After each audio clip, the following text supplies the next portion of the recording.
child care, elder care, making sure that we continue to strengthen our healthcare system, making sure that we're able to make every single solitary person eligible for what I've been able to do with the with dealing with everything we have to do with. Look, if we finally beat Medicare. Thank you, President Biden. President Biden stumbling to start Thursday night's presidential debate. The White House this morning blaming the issues on a cold. Bad timing for a huge night with the president facing off against former President Trump for the first time in 4 years. And the people at home, they're taking note. Look at this from Predicted. It's a prediction market where people can place small wagers on who will win the White House. During the debate, President Biden's stock dropping and fast, with money increasingly going to California Governor Gavin Newsom. The governor assuring the public that Biden will still be the nominee. The questions continue over whether the incumbent is the best option for Democrats come this November. For more insight and reaction, I'm joined by Chair of the Republican National Committee, Michael Whatley. Michael, great to see you this morning. It's great to be on with you. First, what's your take on the debate? How would you rate how former President Trump did? Absolutely dominant performance. He really hit every single mark that he needed to hit. He was able to defend his term as president, and he was also able to lay out a vision for how to take America forward and really restore our economy, restore our standing in the world, restore the southern border, and make sure that we're going to be setting the pace across the world for the next 4 years. This entire campaign cycle really comes down to a question of strength versus weakness.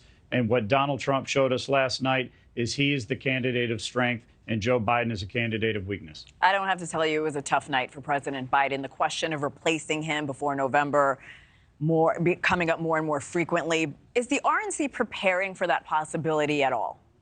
Look, our plan doesn't change, right? We are focused on getting Donald Trump elected, and we're going to do that by talking about his vision for America, talking about what he did during his first 4 years to give us a really strong pre-COVID economy and a recovering economy coming out of it, what he did to make sure that the border was the strongest and the most secure that we've ever had in history, and that we had a really strong standing all across the world. So that's not going to change. There's no Democrat who is going to change positions from where Joe Biden is today. They want an open border. They want to make sure that America is going to, as they say, lead from behind.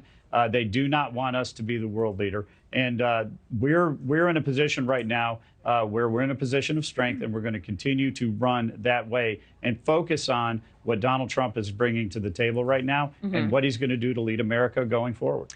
Michael, there was one of a few questions former President Trump struggled to answer. That's whether he would accept the election results. Let's take a listen. If it's a fair and legal and good election, absolutely. I would have much rather accepted these, but the fraud and everything else was ridiculous. His response came with a caveat. Should we be concerned about this at all? No. What he said was that if we have a free and fair election, he will gladly accept those results. And I think that answer stands strong. In Atlanta last night, Trump had over half a dozen possible VP candidates on the ground with him. We are still waiting for his pick for VP. Any insight on who he's going to choose and by when? I feel very strongly it's going to happen sometime between today and July 15th when we get to Milwaukee. Between now and July 15th. All right, fair enough. Now, ahead of the start of the Republican National Convention on July 15th, the former president faces a major date, his sentencing on July 11th. Do you predict this will have any effect on the RNC that's just a few days after? No, we fully expect that he's going to be in Milwaukee. He's going to be able to accept his nomination and give that speech, and he's going to roll out his vision for America over the next 4 years and the leadership that he is going to bring to make sure that he's going to restore our southern border, restore our economy, and restore our standing in the world. Michael, I know you've had a busy morning and a busy night. We appreciate your time, sir. Thank you for coming on, Michael Whatley. It's great to be on with you. Thank you. Thanks for watching, everybody. Go to joinnn.com to find NewsNation on your television provider. Also, don't forget to click that red subscribe button below to get more of NewsNation's fact-driven, unbiased coverage.